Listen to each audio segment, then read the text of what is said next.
Mistral has released another version of Devstral, and that is what we are going to install in this video, and we are going to test it out on some real world use cases. I also covered the previous actual version of Devstral some 1 month ago, and it was quite performant. So in this video, we are not only going to check out what exactly this model is, the new one, but also to see what sort of improvements this model has made. If you go through the model card and few other benchmarks which Mistral has shared, this new model is again designed for agentic coding tasks, and this has been developed through collaboration between Mistral and All Hands. The new Devstral Small 1.1 is again released under Apache 2 license, which is great, and it is also state of the art, featuring 24 billion parameters and has achieved 53.6% score on SUI-Bench verified.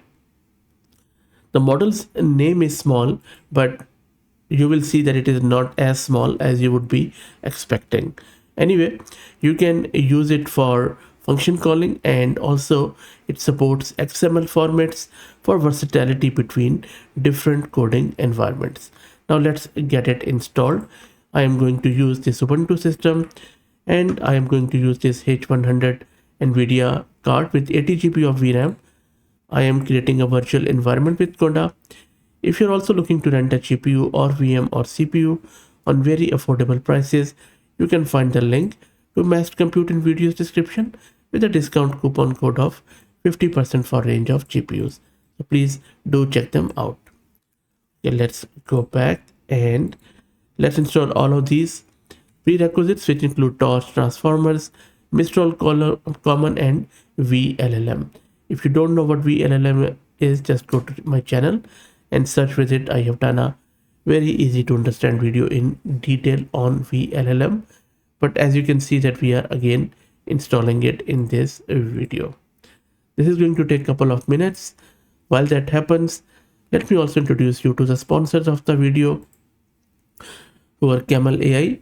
Camel is an open source community focused on building multi-agent infrastructures for finding the scaling laws with applications in data generation, task automation, and world simulation. Okay, so shouldn't take too long now. And next we need to log into Hugging Face with that CLI, and you would need to grab your free read token. You can get it from your profile at huggingface.co, and then you should be able to log in. Okay. Now, if you want to verify the version, then simply run this command to check if Mistral Common is at 1.7.0. If not, then you need to make sure it is upgraded, which I did earlier. Now you can start serving this new model, the Devstral with VLLM serving, and I have one GPU, so I have set parallel size to 1, and I have enabled function calling. Okay, so it is saying that I would need to upgrade my transformers version, so let me do that, and that has been upgraded. And there you go, this time it is running now.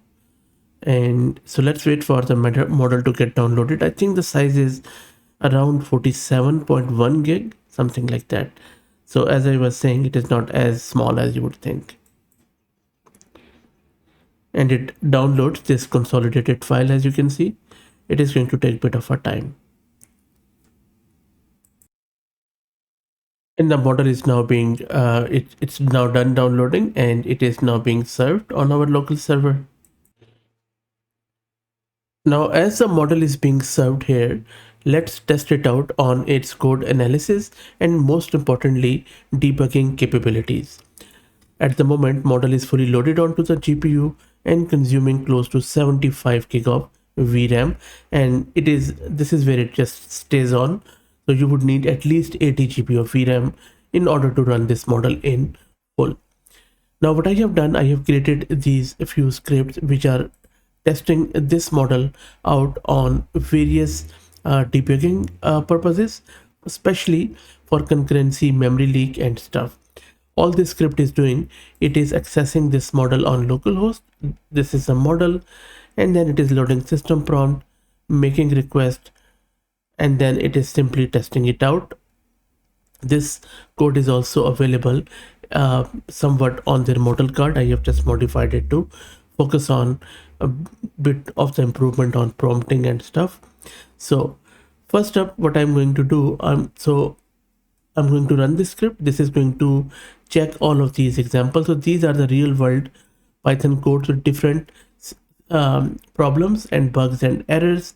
For instance, we have security vulnerability in this one, we have performance bottleneck in this one, memory leak and concurrency bug.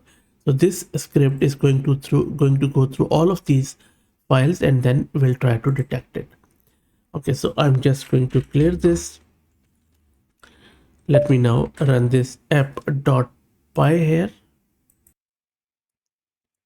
And there you go. So this is running at the moment. It has done the memory leak analysis of that file and it has found one issue. This is a problem.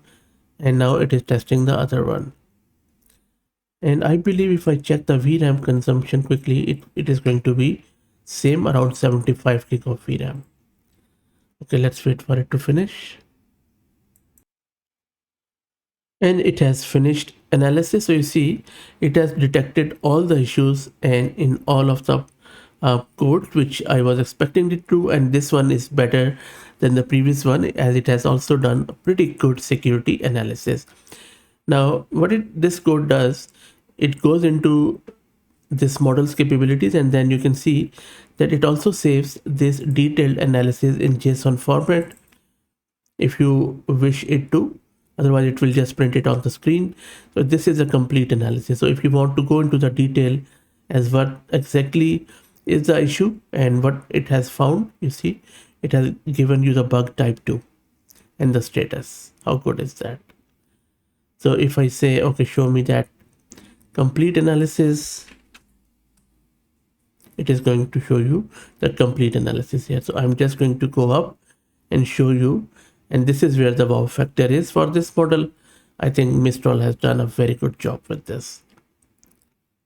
So I'm just scrolling up to show you complete picture and then you will appreciate. Let me scroll back up quickly.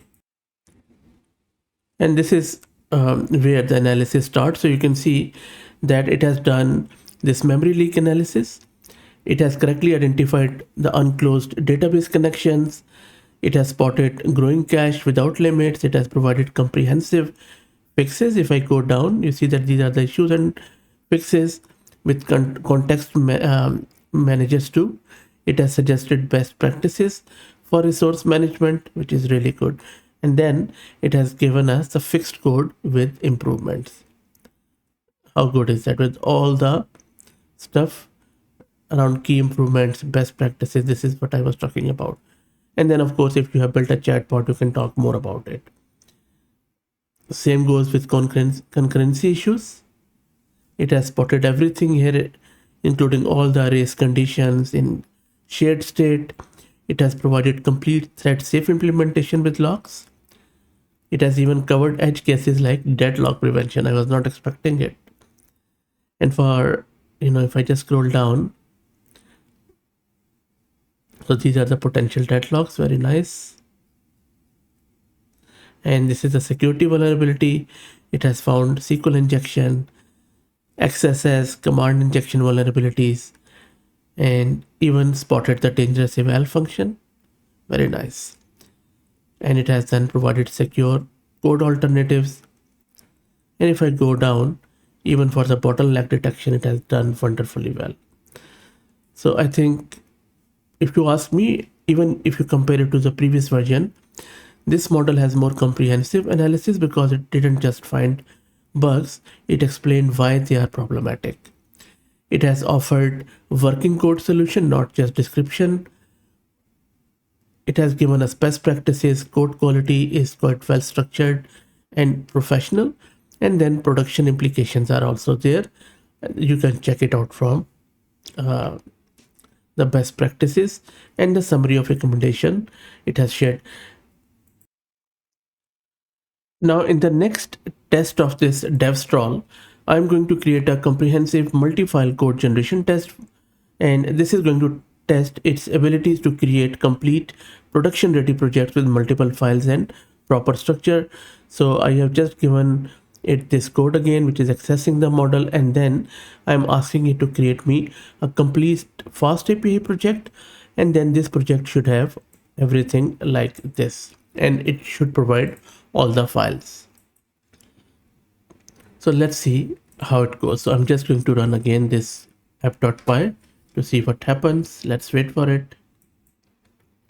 Sorry, I have just ran the different file. So let me go to the proper directory and then run the multi one.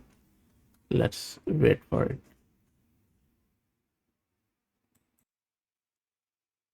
And as it runs, if you want to check out what is the token generation output and all that stuff, you can see that this is 36.5 tokens per second at the moment, and it is generating the output.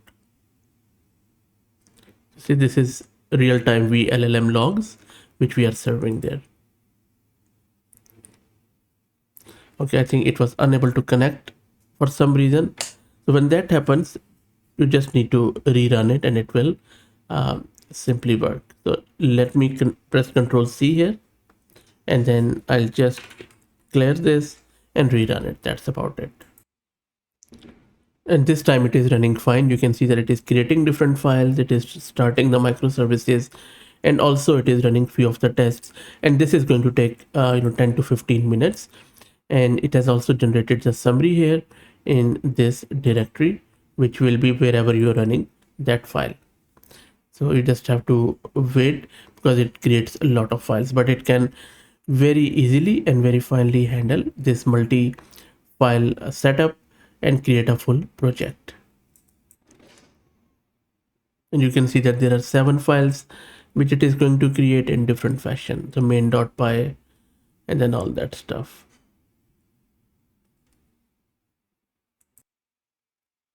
And there you go. So it has saved all the results. As you can see, this is the code it has generated.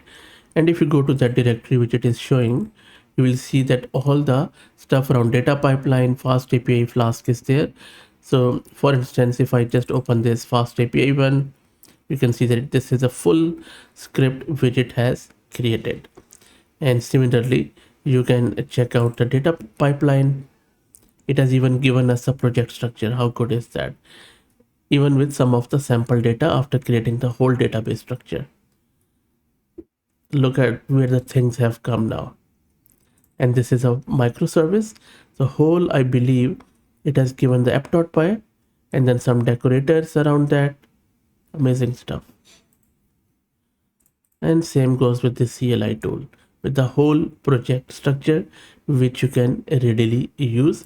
You can also check it out from here, and then you can, for example, if I say show me two, this is the whole stuff which it has shown, the one which I showed you in the file, the whole Docker file and stuff. Amazing stuff. Okay, so this is really good stuff. And in this final test, I'm going to ask it to create me a self-contained HTML file, which will show a very nice spectacle of fireworks.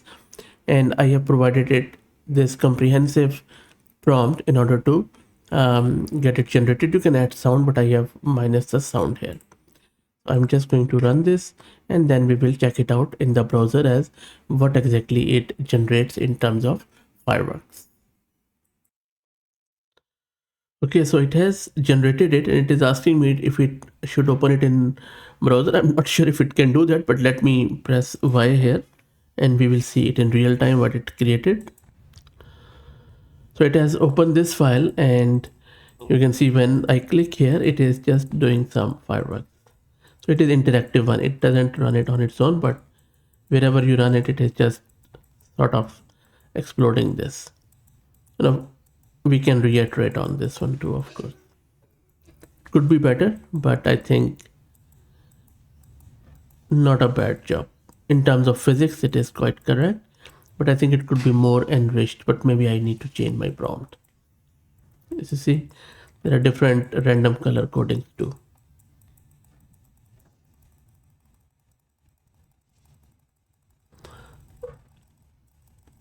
Yeah, much better, much better. I'm just playing around with this just to show you how it works. So look, I think Mistral has done a very good job with this, no doubt about that. Please like the video and subscribe to the channel if you haven't already, as that means a lot and helps a lot. Thank you very much.